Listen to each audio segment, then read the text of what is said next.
Now you know. And you just got to find out what's your motivation, what's your key, and that's like the key inside your psyche, inside your brain, whatever works for you. What used to work for me, I call it fuck you motivation. Fuck you to everybody, to the teachers at school that say you're not going to get anywhere and prepare you for a life of being medicure, you know. Fuck you to everyone that said I couldn't get anywhere.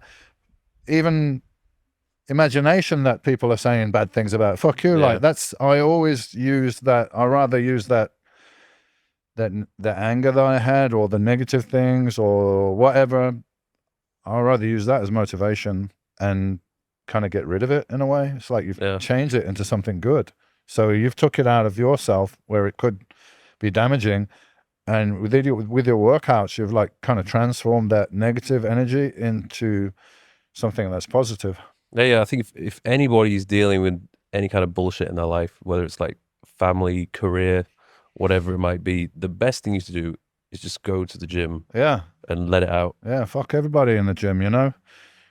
They won't know. They don't take it personal. You're just in your head, right? Whatever it is. I used to think like people are trying to stop me from getting there. And then when I got there, I was like, how do I deal with this now? Because I'm at the top, right? So I turned it around like, I've got a son and I've got a wife, and the other guys are trying to want the food off my table for my family. So now I had another reason to be like combative and angry, and you know, it was just my imagination. I was comfortable. I had a nice big house and income, and I could chill now, right? Well, that's the danger. So I had to find another thing, and that was it. It was like, they're trying to stop me, these other guys. It was pretty amazing that despite winning and having all this potential temptation at your doorstep, you were just like, right, back to the UK, back to training the next week. Well, back to training, but it wasn't quite as simple as that, because I was like, why am I training now? So it wasn't quite as, the transition wasn't quite that smooth. It was this is after you finished. Yeah, like, you know, I'm finished, but I didn't exactly plan my exit.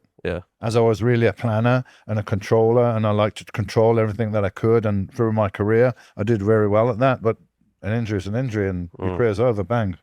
Well, hold on, I'm not ready for this, didn't think about this, what shall I do now, and where should I go, and what should I do, and I'm going to gym, but why am I going to gym now? Like, it's just the whole, your whole identity is lost, and many men get depressed.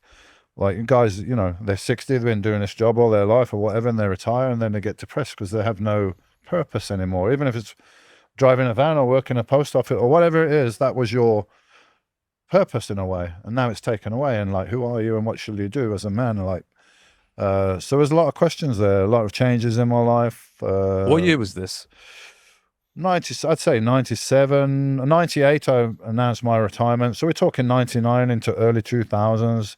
Went through like real clinical depression, not knowing like I've been doing this thing for so long, and it's all I've been doing. I don't know anything. I don't know who I am outside of this anymore. I'm lost. Like, I remember who I was when I was 20 years old before I started, but I'm not now. I'm 35, and all I've done is bodybuilding. Really, it's all cut the rest of the world off, like tunnel vision.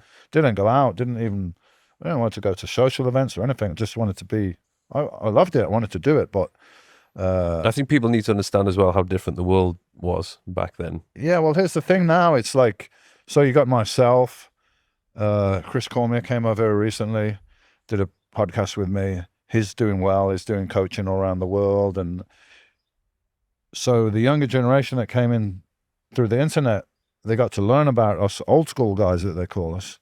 And I get hundreds of guys coming to see me at an expo, and I look and they're like, wow, most of these guys not even born when I was competing. So the internet opened up a lot of opportunities and maybe relaunched a lot of guys whose careers was like, what should I do now? Because there was just the magazines, right?